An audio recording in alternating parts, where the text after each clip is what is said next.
Do you know, Stephen, who is by far the most dangerous individual that a woman will ever meet in her life? Is that guy also 90 pounds overweight? Read more. Learn how to speak better.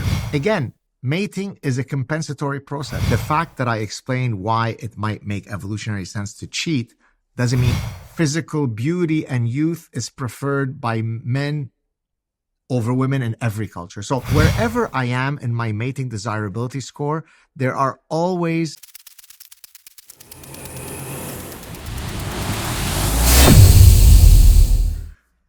Do you know, Stephen, who is by far the most dangerous individual that a woman will ever meet in her life? Whether it's the Yanomamo tribe in the Amazon, whether it's the Hadza tribe in Central Africa, whether it's in ancient Greece 2,000 years ago, or whether it's in Detroit, Michigan 2,000 years from now. Who is the most dangerous person by far that you will ever meet? Let me think about this. Who's the most dangerous person she will ever meet? By orders of magnitude more than anybody else. And the minute that I'll say it, you'll go, oh, no kidding. But the fact that you don't exactly demonstrates my point. And that's why evolution is so important. I think the most dangerous person she will ever meet is another... You're already off. Okay, I don't know. Her husband. I was going to say... okay. There you go. I was very close because my brain went her future husband. Right. Because I was thinking in the courtship process, that's quite dangerous. Right.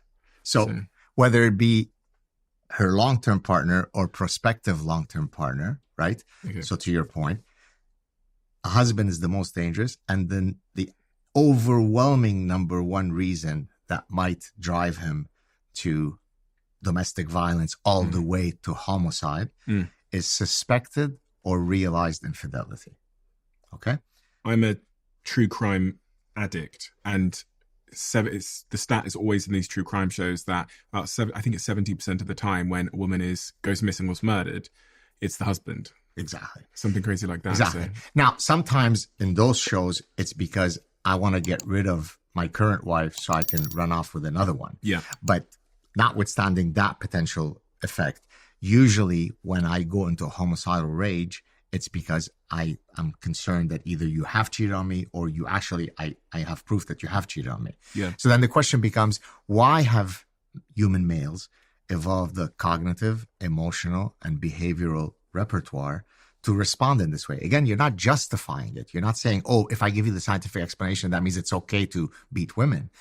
But the reason is because we are a biparental species. Human dads are extraordinary dads in the mammalian context. We're by far one of the most vested dads. Now, we don't invest as much as human females, but we are really super dads. So therefore, your ancestors and mine, Stephen, male ancestors, don't come from a line where they said, hey, don't worry, ladies, have at it with the sexy gardener as much as you'd like, because I'd be happy to then spend the next 18 years raising Geno's kids. And therefore, we've evolved that system to try to thwart a fundamental danger to our genetic interest, which is paternity uncertainty. There is no such thing as maternity uncertainty, right? Mm-hmm. So when I read that book, with such complicated phenomena that are explained so elegantly, so parsimoniously, so simply, so that you go, yeah, that makes perfect sense.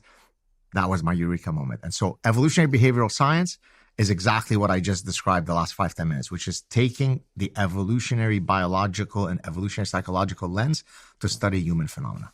Before we get back to talking more broadly, just came to mind that with that context in mind then, cheating is justifiable. Cheating in a romantic relationship? Yeah. So it depends when you say justifiable, you're falling into the trap of if you explain it scientifically, it's okay. We also have a moral compass that's due to an evolutionary mechanism. So one of the difficulties of life is how to navigate through the Darwinian strings that are pulling me in different directions, right? I've evolved a desire to gorge on fatty foods, But if I do that in an unrestrained manner, I become a sumo wrestler and I die of heart disease at 42. So I've also evolved the mechanism of self-control. So the fact that I explain why it might make evolutionary sense to cheat doesn't mean I'm justifying it. Yeah, no. And I think this is really important because we have to give people a toolkit to think about this conversation so that they don't assume that everything that's being said is an endorsement of the thing. It's just an explanation of the thing through the lens of evolution. And and you know what? Some people can't do that. Some people get so triggered by... Those people are called my colleagues. Oh, really? Yeah. That's right. So I just hope everyone listening now knows that everything here isn't an endorsement of a thing. It's an evolutionary explanation for a thing. And, Perfect. you know, I'm sure we're both full of biases, so nothing is ever that pure. Exactly. But we'll try and just hope that from here on out, people understand that. If you had to give advice then to men and women who were intent on being higher value and higher status, what would that advice be and how would it differ? Some of the advice will be exactly the same for both sexes, but some of the advice would be sex specific in recognition that not all of the mating attributes are equally desired by the opposite sex, right? Yeah. So for example, no man has ever uttered the following words: Linda, you have a gorgeous body. I'm unbelievably sexually drawn to you, but you're not exhibiting the type of alacrity to improve your GPA score.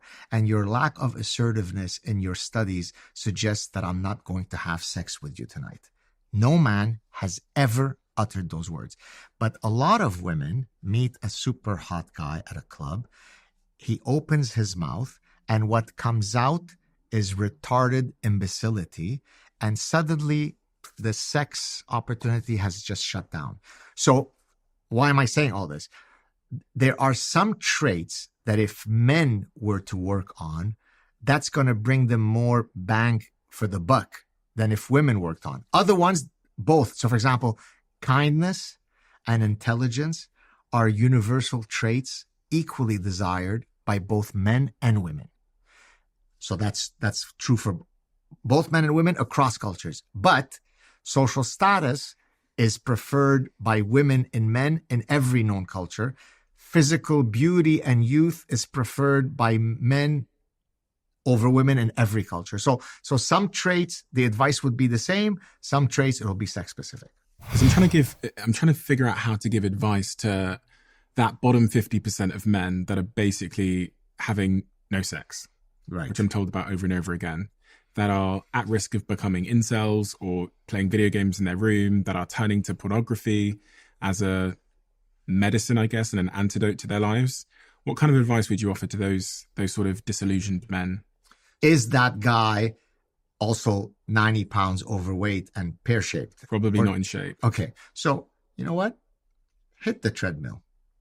Looks matter. They don't matter to women as much as they do to men, but you know, my wife often jokes with me. I don't know if you've ever seen this on the internet. I will often post, you know, in a joking manner, a photo of me from 1985 in Southern California, in San Diego, where I'm in my soccer physique days, where I have the 8-pack and the V and the whole thing, right? And my wife would joke with me. She said, how come I never got that version of Gad, right? Now, that doesn't mean she obviously stayed with me when I was, 86 pounds heavier. So it's not the only thing, but boy, is it better to have this 6 or 8-pack than not have it. So my height, I can't change, right? So I can't tell those guys that are potentially going to be incels, please try to grow 4 inches, right? But again, crack a book. So for example, even with my own children, right? You would think having the father that they have, they're born, they come out of the womb and they're reading. You know how hard it is for me to get them to get away from this damn thing? iPads. Right? It's one of the biggest frustrations I have as a parent. And as I said earlier, they're very graceful, they're very poised, probably compared to other children. They're a lot more knowledgeable, but it's not a reflex for them to say, of all things that I could do right now, I want to go to a room and read. Whereas it is a reflex that I still have today with complete, full dedication. So read more, learn how to speak better. Again, mating is a compensatory process. There are things that I can't change about me. I can't change my height. I can't change the symmetry or lack thereof in my face. But if I'm thinner, all other things equal, I'm probably going to be better. So It's never a lost cause. Wherever I am in my mating desirability score, there are always effective intervention strategies that could improve my score. So I'm currently at a 42. I think that if I do strategies A, B, C, I could probably get up to 60. And 60 is going to open me up to a lot more desirable women than when I was 42. In this conversation between Dr. Gad Saad and Stephen Bartlett, the discussion revolves around evolutionary psychology, particularly focusing on the dangers women face in relationships. Dr. Saad explains that across cultures and throughout time, the most dangerous person a woman is likely to encounter is her husband or long-term partner. This is primarily due to the potential for domestic violence, often triggered by suspected or actual infidelity. Saad emphasizes that this isn't a justification for violence, but rather an explanation rooted in evolutionary biology.